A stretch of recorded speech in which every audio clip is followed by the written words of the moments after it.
Assalamualaikum warahmatullahi wabarakatuh. Perkenalkan, nama saya Revina Tantri Pangesti dari Prodi PBSI semester 3A Universitas Veteran Bangun Nusantara Sukoharjo. Di sini saya akan mempresentasikan tentang peningkatan keaktifan dan hasil belajar melalui pembelajaran tematik dengan model cooperative learning dengan tipe round robin brainstorming pada siswa sekolah dasar X tahun pelajaran 2019-2020. Tugas ini saya buat guna untuk memenuhi tugas ujian akhir semester pada mata kuliah aplikasi komputer dengan dosen pengampu, yaitu Bapak Dr. Benediktus Sudiana MPD. Latar belakang, keaktifan yang ideal dapat diamati melalui kegiatan-kegiatan yang dilakukan oleh siswa selama proses pembelajaran, yaitu yang pertama, turut serta dalam melaksanakan tugas belajarnya. Yang kedua, terlibat dalam pemecahan masalah. Yang ketiga, bertanya kepada siswa lain atau guru apabila tidak memahami persoalan yang dihadapinya. Yang keempat, menilai kemampuan dirinya dan hasil-hasil yang diperolehnya. Yang kelima, melaksanakan diskusi kelompok sesuai dengan petunjuk guru. Yang keenam, berusaha mencari informasi yang diperlukan untuk pemecahan masalah. Yang ketujuh, melatih diri dalam memecahkan soal atau masalah. Dan yang terakhir adalah kesempatan menerapkan apa yang diperoleh dalam menyelesaikan tugas atau masalah yang dihadapinya.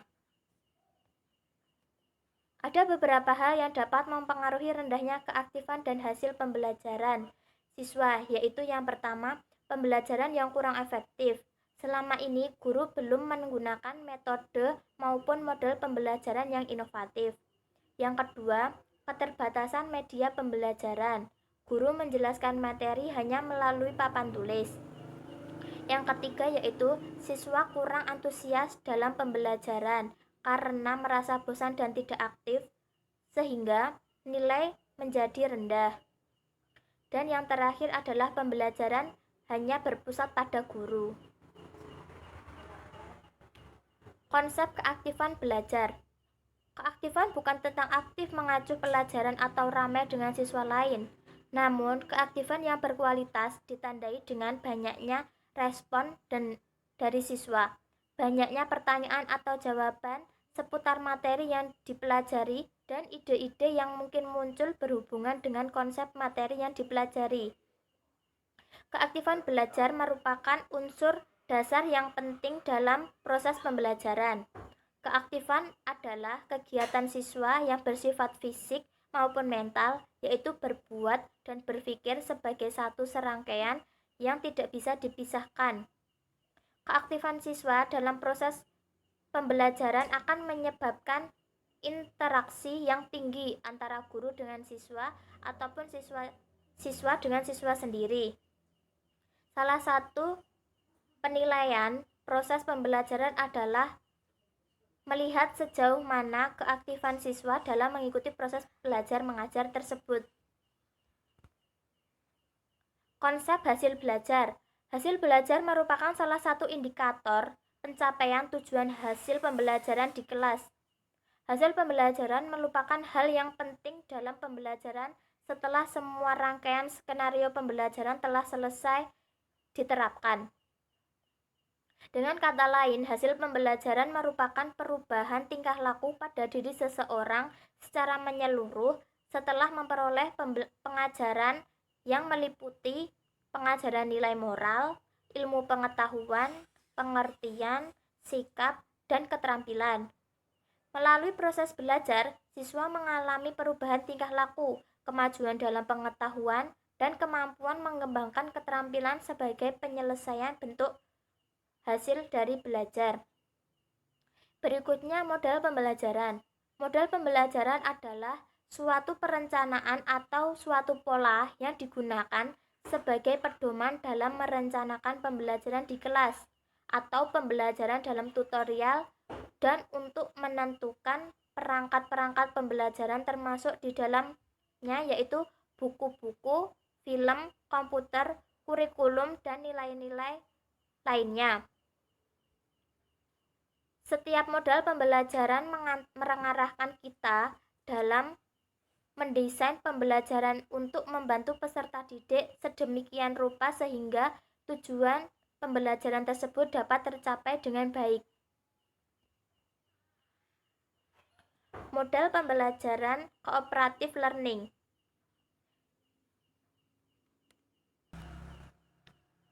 Model pembelajaran cooperative learning.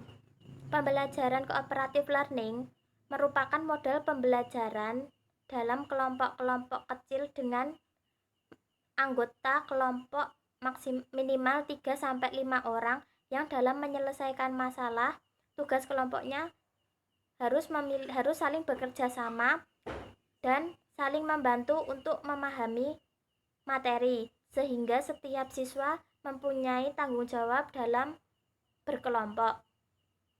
Tujuan dari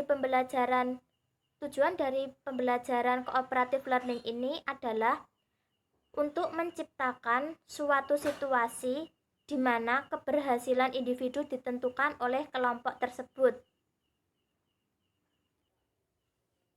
Kelebihan pada model pembelajaran cooperative learning yaitu yang pertama, unggul dalam membantu siswa memahami konsep-konsep yang sulit.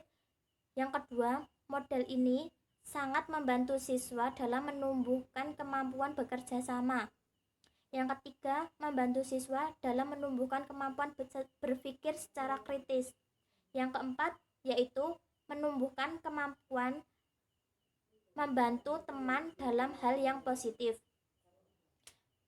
Dari kelebihan tersebut ada juga kekurangan dalam model pembelajaran cooperative learning, yaitu yang pertama, jika pembelajaran kooperatif ingin menjadi sukses, materi pembelajaran yang lengkap harus tersedia di ruangan guru atau di perpustakaan atau pusat media.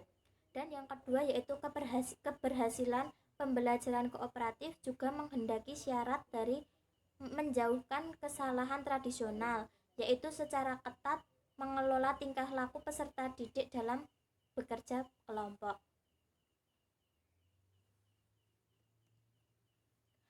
Tipe round robin brainstorming adalah aktivitas yang mendorong siswa secara berpikir secara alternatif dalam kelompok siswa.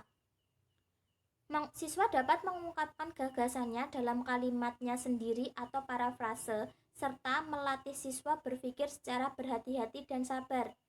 Round robin brainstorming adalah suatu tipe pembelajaran di mana para siswa bergiliran memberikan kontribusi dalam sebuah kelompok. Struktur round robin brainstorming dirancang untuk mengembangkan time building siswa karena setiap siswa saling membagi suatu dengan teman sekelompoknya untuk mengekspresikan gagasan dan pendapat, dan dapat juga siswa untuk mengarang cerita. Langkah-langkah tipe round robin brainstorming yaitu yang pertama, mintalah peserta didik membentuk kelompok 6 orang. Yang kedua, menjelaskan tujuan brainstorming adalah untuk memunculkan gagasan. Yang ketiga, apabila peserta didik telah mampu dan memungkinkan, dapat dibagi peran kepada peserta didik untuk mencatat dan mengingat aturan. Kemudian yang keempat, sampaikan banyak bergilir yang disampaikan setiap siswa apakah mendapat giliran satu persatu sesuai aturan atau hanya satu kali atau sampai beberapa kali, umumkan batas waktunya. Yaitu kemudian mintalah salah satu siswa untuk memulai kegiatan dengan mengemukakan sebuah gagasan atau jawaban secara lisan.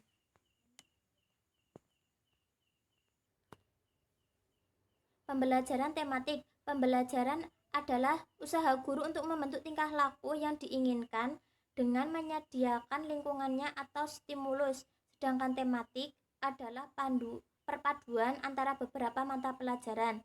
Pembelajaran tematik dimaknai sebagai pembelajaran yang dirancang berdasarkan tema-tema tertentu.